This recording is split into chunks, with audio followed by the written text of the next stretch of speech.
Aleksandre, dobar dan. Kako ste? Evo na terenu razvozimo hranu. Jel bismo mogli sada da vas uključimo u program? Može, nije problem. A evo budite na vezi, molim vas samo. Slušamo se. Budite na vezi, evo još 30 sekundi ima muzike i onda koleginica s vama priča iz studija. Budite samo na vezi. Važi.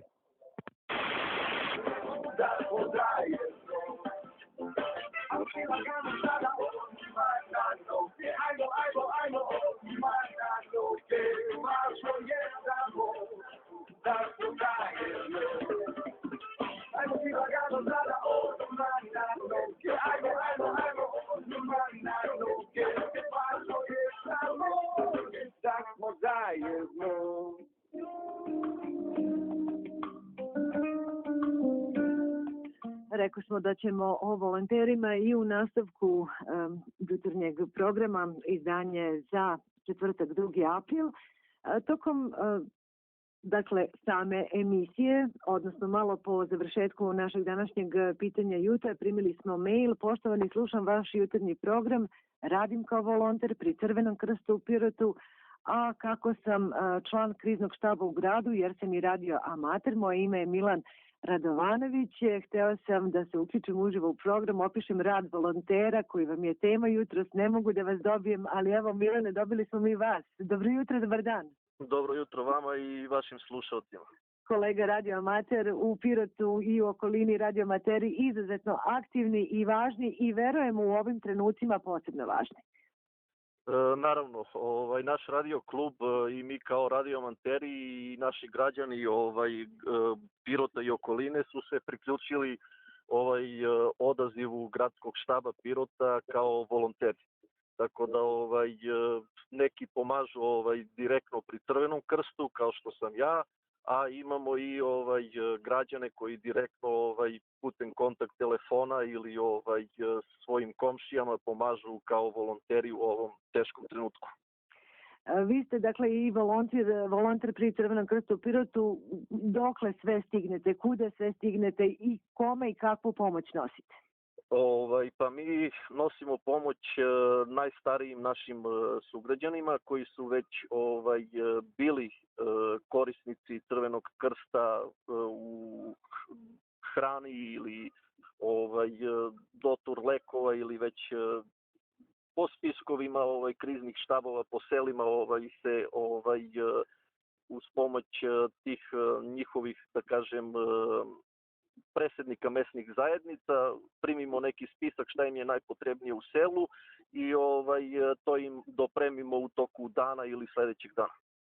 A radioamateri da li između sebe razmenjuju takođe te informacije, tamo u tom selu ima nekoga, da li neko može da ode, to je takođe vrsta volontiranja i velike pomoći? Naravno, i mi kao radioamateri smo, da kažem, na neki način neka socijalna mreža, pa prikupljamo međusobno te informacije i pomažemo. Evo imamo jedan primjer gde je naš kolega radioamater, stariji član, preko 65 godina ima, njegova majka ima preko 90 godina i njegova žena imaju preko 60 godina i ne mogu da izađu iz, da kažem, iz svoje boravišnog mesta i onda kuće i uz pomoć naš radioamatera smo im dopremili lekove za majku, spojili ih sa bolnicom i sa određenim lekarima i tako.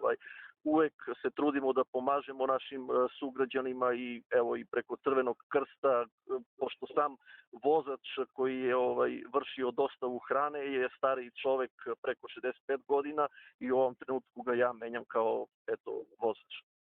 Lepo, zaista Milane, mnogo hvala. Evo ja bih samo da dam, ako može, ako imate vremena i mikrofon, da kažem, mom kolegi volonteru koji je sa mnom isto na doturu hrane u Crvenom krstu. Ajde da čujemo i kolegu. Dobro jutro, Aleksandar kod telefona, poštovanje vama i vašim slušalcima. Takođe i vama, Aleksandre. Kako je? Eto, na radnom zadatku, da kažem, sa kolegom. Kako vam je kao volonteru? Da li imate puno posla? Da li vas to umori? Da li vam to ipak donese i neko zadovoljstvo? Pa ne, ja mislim da je pre svega zadovoljstvo i to ispunjenje iznad da kažem, nekog napora dalekog.